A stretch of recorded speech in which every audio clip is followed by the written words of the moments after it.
Today I want to talk a little bit about what it takes to get started when you don't know how to get started.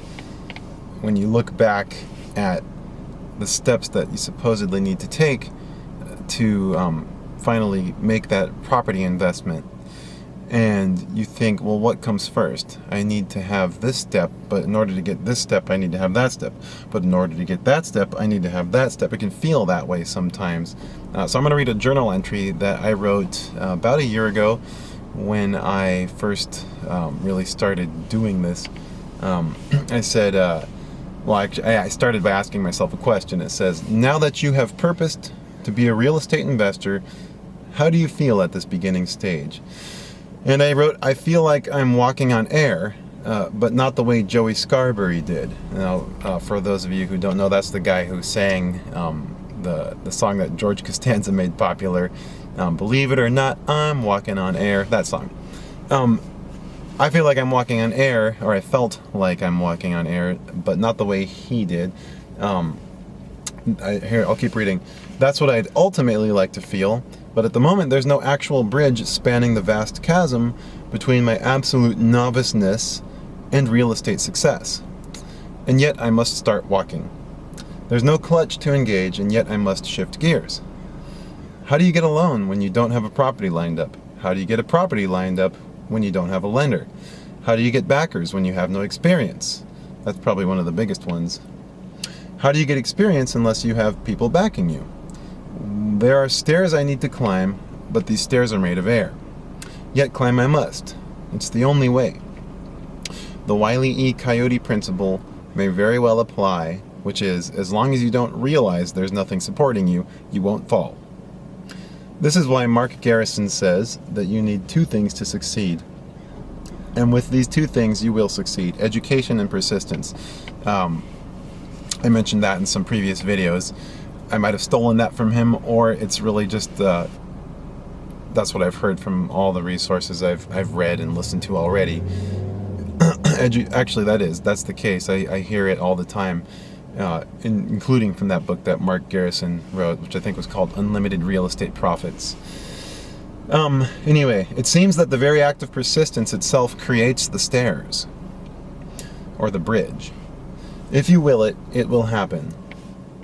It also helps that to have a mentor, and at that time I was writing, I did have a mentor, a house flipper and contractor and investor, and I sort of got the rights to have him mentor me by investing some of my savings with him on an out-of-state project, which actually turned out pretty decent, but that was real passive investment.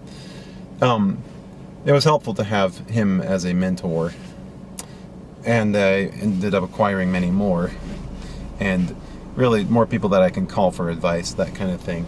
So mentors, I think I mentioned that as well previously, or at least when you're considering your network, consider the importance of somebody who you can call up and listen to any podcast on getting a mentor, and obviously you're going to want to provide value for that mentor as well, in whatever way you might be able to.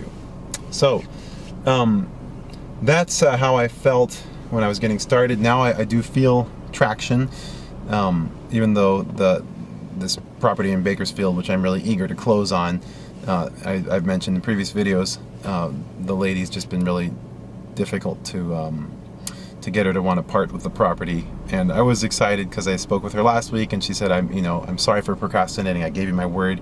And I spoke with her yesterday, and she's just not ready. Can we wait?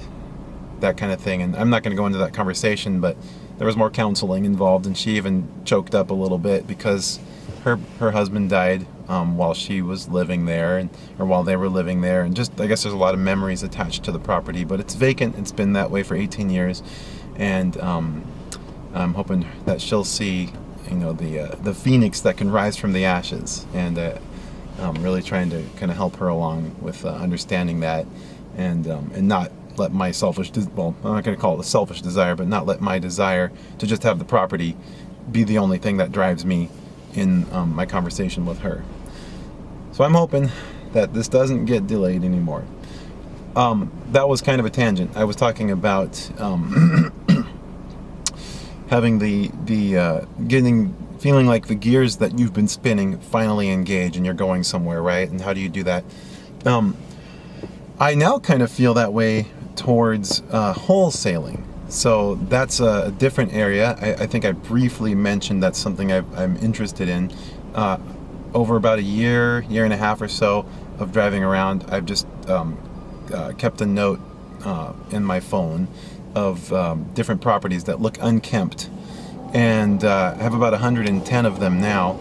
I've done research on each of them from a title company that I have access to, as well as just, you can Google and look at the tax records and that kind of thing. And sure enough, there's distress, right? There's some form of distress in most of them, whether it was a foreclosure or is a foreclosure, or elderly owners, and maybe that explains why they can't keep up the house, or vacant. It's not vacant. I mean, it's not owner occupied. There's divorces, probate, deaths, things like that, and in some cases, just no real reason I can see from my research. I'd have to knock on the door. And in other cases, an investor has already just recently bought it and they're going to be working on it. So I was nicely raked over the coals on the Bigger Pockets forum. Somebody's chalking my tire. Now I have 4 hours left to park here. I was nicely raked over the coals a little bit on the Bigger Pockets forum when I mentioned, what do I do? How do I start on wholesaling? I don't know where to start. And one of them was like, hey, if you've had this list for a year and a half, good luck that any of those houses are still around. Like, the other investors probably snatched them up because you took so long to act. And yeah, there's probably some truth to that. I've recently researched or looked up several of them again just to kind of see, have an Excel doc with all the information, and I've looked it up again, and they're still around, so I know that list still has value. But anyway, the whole point is, how do I start, right? And so on Bigger Pockets, even though I got, nicely ribbed a little bit, another guy said, it sounds like you're kind of making excuses not to start because this stuff is messy, it's hard, it's difficult, it's no fun, but it can be rewarding. And there's probably truth to that too. I have been busy with other things, obviously, these other pursuits, looking for an out-of-state property, and then the Bakersfield opportunity came in my way. But nonetheless, I know true hustlers are like pursuing all those things all at once, and I guess I'm still learning the hustle. But anyway, getting started with wholesaling, it was helpful to hear it on Bigger Pockets. One guy finally just, I'll read what he wrote. He said, I understand your point, my friend, and I can see your concern, but being honest, those are excuses to not take action. You have to have balls to do wholesaling, man. You really do. You don't need all this fancy smancy beep. What you need for a good deal is, number one, a motivated seller, and number two, a home at a discounted price. And that's all there is to it. Dress nice, practice talking, and just go straight up to the door and knock, right? And hi, I'm not going to give the script away. He gave me a script, which I'm going to use. Anyway, so I'm just going to do that. I don't have to be super prepared. The first step is just to knock. And at first I was thinking, I need to be ready with a contract, and I need to know all the stuff. I've got to be able to answer every question. And no, I don't, right? Thankfully, all I need to do is knock and say, hey, I'm interested, and I've been driving by. I'm considering buying a home in this area. Have you considered, by any chance, selling? Something along those lines, right? And trying to figure out what the problem is. I don't have to have a contract right there. Just getting that information alone and establishing even a rapport will be helpful. I was looking at it like a marriage proposal rather than a date, right? It's much more like a first date, even if not that, just first contact, right? So I plan to do that. I plan to, I'm going to think it through a little more, not too much, but I want to come looking nice. Going to knock on the doors and hopefully find a motivated seller. I can't afford the homes around here, but I have connection now to cash buyers that I've met at meetups. And if I even didn't have those connections, if I had the right deal, I would find them. It would be not too hard to say, hey, Bigger Pockets people, I've got some homes, any cash buyers here. It would be easy to find them. So really, most people don't want to knock on doors. I'm okay doing that. I've actually done it. I did it 2 days ago. I went out to Bakersfield with my father-in-law. We were looking at a different property, and they said, hey, after we look at the property you want to look at, let's drive around, and I'm going to hop out and I'm going to knock on the next door neighbors of vacant homes. And I did that for about six or seven different vacant homes that I found. Just knocked on neighbors' doors, and it went well. They were friendly. Nobody was mean.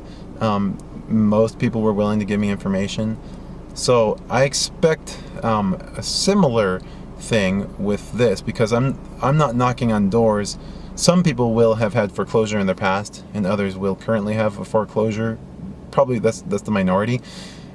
I'll be knocking on their doors with a more, coming into perhaps less of a distressed situation than those people who get the doors slammed in their faces for knocking on the doors of people who are in foreclosure, which I've experienced myself, having a door slammed in my face a couple times. All that to say, I'm talking about what's it take to get started. In this case with wholesaling, I had to reach out on Bigger Pockets, knowing that, I feel like the scrawny guy in the gym, and knowing that people were going to give me advice and even misunderstand where I'm coming from in some ways, and just got to let some of that roll off your back and be like, thanks for the advice, and sure enough, I got some good advice that I now get to use, but I had to take that first step.